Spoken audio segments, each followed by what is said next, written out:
We live in a dangerous world where you really can't trust anyone. We've got scammers all over the place. We've got cyber attacks where zero trust is the order of the day. We've got politicians who make promises to us all the time that we don't expect them to ever fulfill. In this video, I want to explore the emotion of trust and how we can better understand and manage it in our day-to-day lives. Hi, I'm Ron with LeadSkill. We develop tools and resources to help leaders manage themselves and the people that they lead in a better way. So I want to talk about trust. And the way that I started off talking about the lack of trust around us, I think is just a symptom of our time. We really don't have a lot of trust in the people that we're around, the people that we just go out and that we interact with on a regular basis. So the emotion of trust. If I asked you to just take a moment and close your eyes and to think about when was the last time that you really had a feeling of trust, would you be able to come up with anything? My working assumption is that we're living in times when we actually have less trust, and people really don't know who to trust. And so we're more guarded, we're more careful, and therefore it actually slows down things. It slows down our relationships, it slows down the economy. And the question is it even worthwhile to trust? So when we look at the wheel and we explore the whole area of trust, there's a lot of positive things to be found there. Things like submission, confidence, delight. All of these are some of the different attributes or the different expressions of trust that we could find and explore. But when you put that up against what I was describing earlier about our actual lived daily experience of trust, I find that we have far too little trust. And that troubles me. It makes me ask the question, what can we do about that? So let's take a moment and step back. Is it even worthwhile to try to deal with these kind of larger social issues, because we have so many forces around us that make it difficult to trust, that get in the way of trust? And so how we actually deal with our own emotions, isn't it just smart to kind of keep our guard up and to not trust until people show themselves to be trustworthy? It sounds good. It sounds smart, very street smart. In fact, the fact is that we really cannot live that way. If you stop and think about it, we really do need to have a basic trust that when we get on the road, that other drivers are not out to kill us and that they're going to do what is the right thing to do. Or that the schools we send our kids to, the teachers are there and they genuinely want to teach our kids and are going to teach them good things that are going to help them in life. Even the people in government, that can we trust them to do their job and to keep our basic infrastructure, keep our military strong, to police our communities? And, there's a lot of issues around that trust has been damaged in many different ways, and it makes us look at things with a suspicious eye. And so as much as I can make the appeal how much we need to trust, it's still so difficult, I know, for many people to actually extend themselves to trust other people. When you stop and think about it, we all at a human level want to be trusted. We want people to see us as trustworthy. If your boss gives you a job to do, you want them to trust you to get it done versus looking over your shoulder and checking up on you and making sure that you're doing the job. After a while, that gets kind of old. Like, don't you trust me to get it done? In a relationship, we want our partner to trust us. We want to be a trustworthy person, and we want to be in a good relationship where there's trust both ways. We all want that trust. We want to have our money to be trustworthy.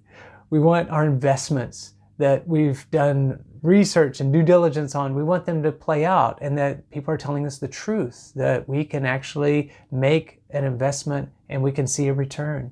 So we live on a human level wanting trust, and yet there's so many forces around us that seem to make us want to keep our guard up and also be suspicious and not want to give trust. So I'm thinking about my wife and I, we started a couple of businesses in which we're selling products online, and we demonstrate, we give pictures of the products. We want people to see it. We want them to find them enticing and to trust us, to take a chance, basically to make a purchase. And when people do, there's a validation in it. When people don't, when we don't get that trust, it's very discouraging. And in fact, the economy, if you stop and think about it, works on a level of us putting our trust, our faith in other people. We give our credit card information. We make an order expecting for the goods to be delivered in a certain time, in a certain condition. And when they aren't, we return them or we complain. And so trust is essential for our relationships, for our work, for the economy, for our society really to function. And so trust is one of the emotions where we're not really having a problem with too much trust or people being too trusting. It's quite the opposite. We have too little trust. And so part of the challenge here is, how do we get the good benefits of living in relationships and in a society where there's more trust without actually having a breakdown in relationships because there's too many people acting in an untrustworthy way, scamming or taking advantage of other people's good faith? I was able to observe how trust can actually develop over time, but also degrade over time in my own family. So I have two sons, and whenever they were young boys, they had this great, unshakable trust in me and in their mother that we were looking out for them. And they would often just charge ahead, they would play, they would explore. There wasn't an awful lot of fear or a lack of trust, especially in us. They put absolute trust in our hands. When we said we want to go somewhere, they were right there with us. They would just obediently, trudge out to the car, even get into their car seat when they were still young, before they were 6 years old, and let us strap them in. And so that kind of trust is precious to behold. And I also got a chance to see, as they entered into their teenage years, how that trust starts getting tested more. So they start pushing back and asking questions and being a little more critical and saying, really, is it truly that way? And that, for the most part, that's a healthy thing. That's a normal thing that happens in the relationship developmentally as our kids grow. I also saw that trust can also be just a function of a lack of experience. And here's what I mean. Whenever we are not familiar with a situation, we're often on alert. We're what I call hypervigilant. So as both of my boys started learning to drive, there's the mechanical skills of driving that are important to learn, but it's also all the judgment about, as you're going down the road and a car's coming on a side road and they have a stop sign, they should stop. But what about those cars that come and kind of roll past the stop sign and look like they're almost going to come into the road that you're driving down? Do you stop for them? Do you slow down for them? Do you just plow ahead? And I found that with young drivers, they're kind of on alert. They don't know how much to trust other drivers and whether it's even a safe thing, whether they need to slow down or not. And it's kind of the same way I have found in the workplace. Whenever a new person enters into a new job or position, they're the new person on the block. There's often a transition of learning the ropes and who is trustworthy around here, or what is okay to do. And there's a lack of confidence in being able to, in speaking up and knowing, oh yeah, you can safely do that and get away with it here. That's fine. Or no, you don't want to do that. That's completely a faux pas. That's something we do not do around here. All the unwritten rules of culture. And a lot of that has to do with building up some experience and gaining confidence over time. And it's all about this trust emotion. And so using the wheel, especially the wheel that's got more of the details on it, the 128 emotions, when you look at trust, there's a lot of things to explore here. And I have found for myself, just studying these different emotions of trust, one, helped me realize that, hey, there's a better attitude or stance to bring to situations than just being very cautious, hypervigilant, withholding trust. It's just not productive. We've got to learn to give people a chance. We've got to learn to take a chance on things, take a risk, and especially when the consequences are not huge. It's not like we're going to really just lose big. Take a chance. Take a chance on people. Take a chance on situations. Let yourself do more learning. Develop more learning experiences. That's an important part of coming from trust and developing the emotion of trust in a healthy and productive way. Now, some of you are going to be saying, Ron, I've been burned too many times. I've tried. That's just too idealistic. I've learned to keep my guard up. I've learned, to have my shell on. And, my heart goes out to you because I believe that you've actually had a lot of difficulties, a lot of tough times. And when I find people who have that kind of life experience, that kind of story to tell, I just want to say, yes, even with the difficulties and how hard it is to trust, you cannot live life, the rest of your life, always with your armor on.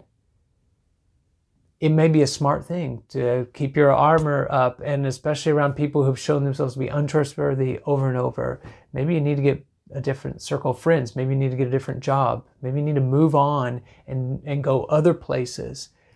Because the whole world is not that way. Not everyone is untrustworthy. Not everyone is out to get you or is going to burn you.